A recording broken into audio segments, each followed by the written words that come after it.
আসসালামু আলাইকুম। আজকের ভিডিওতে বোঝানোর চেষ্টা করব যে বর্তমান সময়ে এত পরিমাণে লোডশেডিং কেন হচ্ছে, লোডশেডিং এর কারণটা আসলে কি। যদি জানতে চান তাহলে একটু ধৈর্য সহকারে দেখুন এবং বুঝেন। এই যে আমাদের এটা হচ্ছে একটা সাবস্টেশন, 30 MVA সাবস্টেশন। এখানে ফিডার আছে হচ্ছে এই যে একটা, দুইটা, তিনটা, চারটা, পাঁচটা, এই যে একটা, ছয়টা, এই পাশে একটা, সাতটা, ওই যে আরেকটা দেখা যাচ্ছে। এই হচ্ছে মোট 8টা ফিডার। আমি যদি এই সাবস্টেশনের এই সবগুলা ফিডার অর্থাৎ 8টা ফিডার ওই চালু রাখতে চাই, তাহলে আমার সর্বমোট বিদ্যুৎ দরকার হচ্ছে 25 থেকে 26 মেগাওয়াটের মতো। কিন্তু আজকে আমাকে বরাদ্দ দিয়েছে 14 মেগাওয়াট, অর্থাৎ আরো 12 মেগাওয়াট আমার কাছে শর্ট আছে। এই 12 মেগাওয়াট আমি চাইলেই সবগুলা ফিডার চালু করতে পারবো না, কারণ আমার 12 মেগাওয়াট নাই, 14 মেগাওয়াট আছে। আমার দরকার হচ্ছে 26 মেগাওয়াট। তার মানে আমার এই 12 মেগাওয়াট কি করা লাগবে, লোডশেডিং করা লাগবে। আমি চাইলেও সবগুলা চালু করতে পারতাম না। ধরেন কথার কথা, আমি এই সবগুলা ফিডারই চালু করে দিলাম। সব আমার দিছে 14 মেগাওয়াট। এখন আমি দরকার, আমার সবগুলা চালু করলে দরকার হচ্ছে 26 মেগাওয়াট। আমি সবগুলাই চালু করে দিলাম, অর্থাৎ আমি 12 মেগাওয়াট বেশি চালাইলাম, ওদের কথার বাইরে চালাইলাম। এখন ওরা কি করবে, ওরা এই যে এরকম এসিআর আছে, এইখানে দেখবে যে আমি কত চালাইতেছি।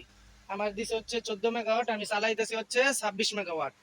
এখন তারা কি করবে, এই এসিআর এ যাইয়া এরকম আর কি, এসিআর বড় এসিআর, ওই 33 কেবি যে লাইন দেখা যায়, এই যে এরকম 33 কেবি লাইন, ওদের ওইখান থেকে আমাদের এই সাব স্টেশনে 33 কেবি হইতে বিদ্যুৎ আসছে। এই যে এটা হচ্ছে 33 কেবি লাইন, এইখান থেকে বিদ্যুৎ আইসা এই পাওয়ার ট্রান্সফরমার দিয়ে ঢুকছে।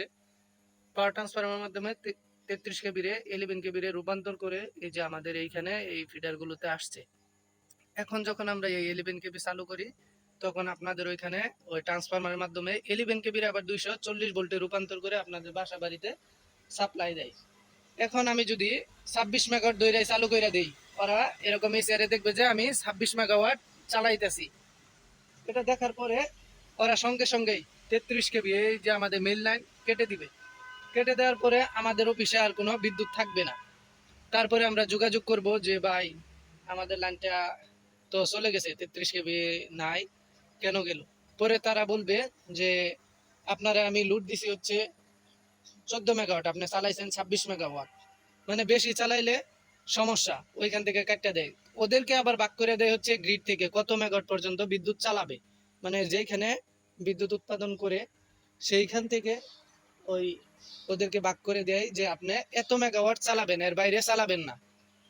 তখন তারা আমাদের মতো এই যে এরকম জোনাল অফিসে এরকম যে সাব স্টেশন আছে, এরকম সাব স্টেশনে ভাগ করে দেয় যে আপনি 14-র বেশি চালাবেন না, চালাইলে লুট কেটে দিবে। কারণ হচ্ছে ওদেরকে ধরেন দিছে হচ্ছে 50 মেগাওয়াটের মতো গ্রিড থেকে।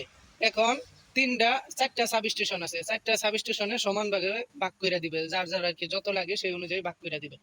এর বাইরে চালাইলে ওদের ওদের ওরা যদি নাও কাটে গ্রিড থেকে, ওদের লাইনও বন্ধ করে দিবে। এই হচ্ছে কথা। মূলত সমস্যা হচ্ছে এই পল্লী বিদ্যুতের অফিসের কোনো সমস্যা না, কারণ হচ্ছে এই অফিস যদি আপনাদেরকে সবাইরে বিদ্যুৎ দিতে পারে, তাহলে তো অফিসের লাভ। অফিস তো ব্যবসা করার জন্য বসছে, বুঝেন নাই? এখন এরা তো চাই দেওয়ার জন্য, কারণ যদি আমি এই সবগুলা ফিডার চালু রাখি, একটা ফোনও আসবে না এবং কোনো অভিযোগ আসবে না, আমাদের আরাম।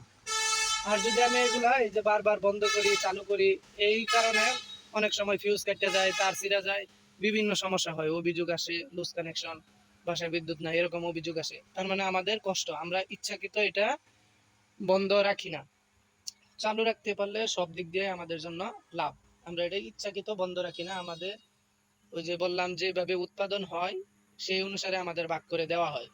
এখন মূলত সমস্যা হচ্ছে কেন এত লোডশেডিং হচ্ছে, কারণ হচ্ছে উৎপাদন আসলে নাই। উৎপাদন যত দরকার, ধরেন এই নরসিংদী জেলাতে 1200 মেগাওয়াটের বিদ্যুৎ দরকার সাপোজ, এখন উৎপাদন করছে হচ্ছে 800 মেগাওয়াটের মতো। এখন ওই 400 মেগাওয়াট লোডশেডিং করা লাগবে, এই হচ্ছে অবস্থা। এখন এই বর্তমান সরকারের উচিত, এত গুরুত্বপূর্ণ একটা একটা হচ্ছে খাত এটা, বিদ্যুৎ হচ্ছে অতি গুরুত্বপূর্ণ একটি খাত। এই খাতে অনেক কিছু নির্ভর করে, শিল্প প্রতিষ্ঠান, ব্যবসা বাণিজ্য, মানুষের জীবনযাত্রার মান উন্নয়ন, সকল কিছু এই খাতের উপর নির্ভর করে। এখন এই খাতে সরকার যদি গুরুত্ব না দেয় তাহলে কোন খাতে গুরুত্ব দিবে সে? বর্তমান সরকারের কাছে অনুরোধ রইল যে বিদ্যুৎ খাতে যেন একটু বেশি বরাদ্দ দেয় এবং এর উৎপাদন নিয়ে যেন তদারকি করে সঠিকভাবে। এটা বর্তমান সরকারের কাছে অনুরোধ রইল যে সঠিকভাবে যেন এগুলা তদারকি করা হয়। এত গুরুত্বপূর্ণ একটি খাতে অবহেলা না করা উত্তম, কারণ এই বিদ্যুতের মাধ্যমে এখন সবকিছু চলে। বিদ্যুৎ ছাড়া মানুষের জীবনযাপন কষ্টকর।